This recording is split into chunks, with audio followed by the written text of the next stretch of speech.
अस्सलाम वालेकुम। टीम 10 की तरफ से ये इस कोर्स का लेक्चर 5 का पार्ट 3 है। पेन पेपर पेंसिल अपने पास पकड़ लें ताकि आप इम्पोर्टेंट पॉइंट्स को नोट डाउन कर सकें। तो दोस्तों, पैटर्न बेस्ड ट्रेडिंग को कंटिन्यू करते हुए अब हम बात करेंगे प्राइस चैनल्स में। प्राइस चैनल्स एक ट्रेडिंग रेंज होती है जो सपोर्ट और रेजिस्टेंस में होती है। प्राइस चैनल्स में जो प्राइस मूवमेंट होती है वो कंटेंड होती है दो पैरेलल ट्रेंड लाइंस में। इसको हम मज़ीद बेहतर समझ सकते हैं चार्ट्स पे। दोस्तों, ट्रेडिंग व्यू में आप जाएंगे और सेकंड ऑप्शन पे जब आप क्लिक करेंगे तो आपके पास ट्रेंड लाइन, एरो, रे, इस टाइप के आपके पास ऑप्शंस आ रहे होंगे। तो इसमें आप पैरेलल चैनल को क्लिक करेंगे। दोस्तों, जैसा कि आपको पता है कि ट्रेंड्स तीन टाइप के होते हैं, अप ट्रेंड, साइडवेज और डाउन ट्रेंड। इसी तरह चैनल्स भी तीन टाइप के होते हैं। ये आपका डाउन ट्रेंड चैनल बन गया, ये आपका साइडवेज चैनल बन गया और ये आपका अप ट्रेंड चैनल बन गया। चैनल्स में आप देख रहे होंगे कि आपके पास ये दो ट्रेंड लाइंस होती हैं। जो ऊपर वाली ट्रेंड लाइन है वो आपकी रेजिस्टेंस ट्रेंड लाइन होगी और जो नीचे वाली ट्रेंड लाइन है वो आपकी सपोर्ट ट्रेंड लाइन होगी। तो दोस्तों, अगर आपने नाम से इनको आइडेंटिफाई करना है तो जिस चैनल में प्राइस डाउन ट्रेंड में होता है वो आपका डिसेंडिंग चैनल हो गया, और जिस चैनल में प्राइस आपका साइडवेज मूव कर रहा होता है वो आपका हॉरिजॉन्टल चैनल हो गया, और जिस चैनल में आपका प्राइस अप ट्रेंड में होता है वो आपका असेंडिंग चैनल हो गया। तो दोस्तों, जब आप ये टूल यूज़ करोगे तो क्या आपके पास ऑटोमेटिक ये ट्रेंड लाइंस दोनों बन जाएगी। अब जो आपकी ट्रेंड लाइंस हैं उनको आपने कैंडलस्टिक के हाइज और लोज के साथ कनेक्ट करना है। ऊपर वाली जो भी आपकी ट्रेंड लाइन होगी वो हाइज के साथ कनेक्ट होगी और नीचे वाली ट्रेंड लाइन लोज के साथ कनेक्ट हो जाएगी।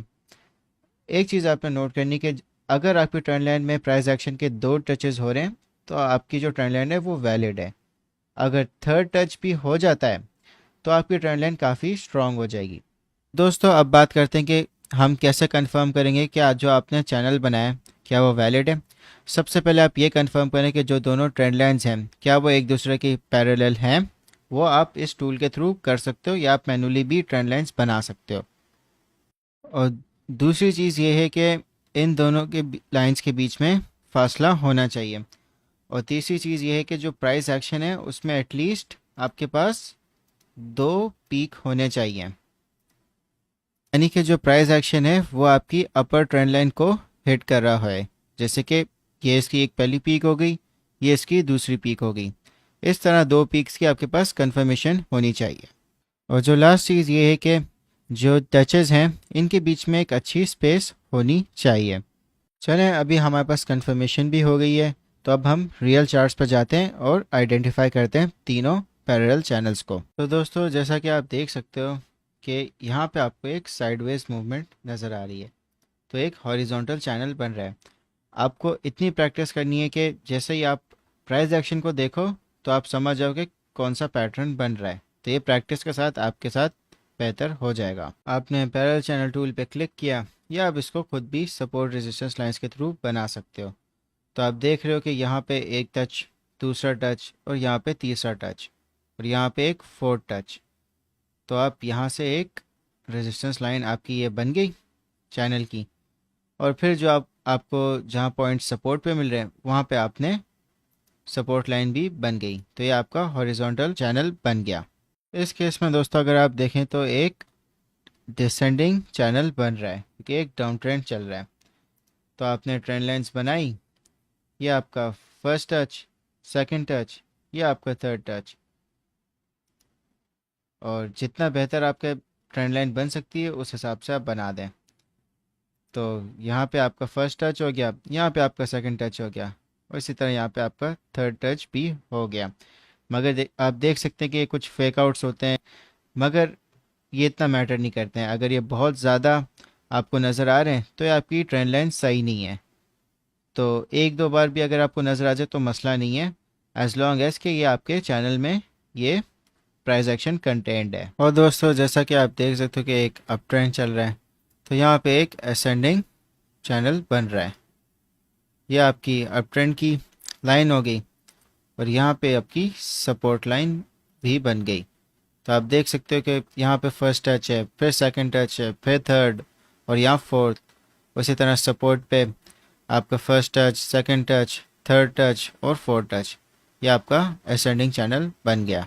दोस्तों चैनल्स में आपने ट्रेडिंग इस तरह करनी है कि सबसे पहले आप देखेंगे कि आप किस चैनल पे हैं। हॉरिजॉन्टल चैनल में जो प्राइस मूवमेंट होती है वो साइडवेज होती है। तो आपने ट्रेडिंग इस तरह करनी है कि जब भी सपोर्ट पे प्राइस एक्शन टच करेगी वहाँ से आप लॉन्ग पोजीशन एंटर करें और रेजिस्टेंस पे आप एग्जिट कर लें, क्योंकि प्राइस मूवमेंट आपकी साइडवेज होगी। फिर आप रेजिस्टेंस से शॉर्ट कर सकते हैं सपोर्ट तक और वहाँ पे अपना प्रॉफिट सिक्योर कर सकते हो। मगर स्टॉप लॉस आपने इस तरह रखना है कि जैसे अगर आपने आपने लॉन्ग की पोजीशन ली और आपका टारगेट रेजिस्टेंस लेवल पर था, तो जो आपका प्रॉफिट है वो 3.23% हो गया। और जो आपने स्टॉप लॉस रखना है वो आपने इतना रखना है कि अगर आपका स्टॉप लॉस हिट भी हो जाए in case of fake out, तो आपका लॉस मिनिमम हो। तो इन केस अगर आपने यहाँ पे लॉन्ग की पोजीशन ली है तो जो स्टॉप लॉस है वो आप 1% पे रख लें और अपना जो प्रॉफिट है वो 3.23% आपका बन रहा है। तो जो आपका रिस्क है वो कम है, रिवॉर्ड ज़्यादा है। तो इस तरह आप एक रिस्पॉन्सिबल स्टॉप लॉस रखें। और दोस्तों इन केस अगर आपको ब्रेकआउट का चांस मिलता है और अच्छी वॉल्यूम है, प्राइस एक्शन भी उसका ब्रेकआउट की तरफ लीड कर रहा है, तो जो चैनल की हाइट होगी वो आपका टेक प्रॉफिट होगा। इस केस में जैसा कि आप देख सकते हो कि यहाँ पे इसका टेक प्रॉफिट बन रहा है और आपने यहाँ पे लॉन्ग की पोजीशन ली, तो आप यहाँ पे अपना प्रॉफिट सिक्योर कर सकते हो।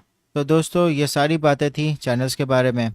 तो टास्क आप सबका ये है कि आप अपने हिसाब से कोई भी टिकर सिलेक्ट करें और उसमें आप तीनों चैनल्स बनाएं, असेंडिंग, डिसेंडिंग और हॉरिजॉन्टल।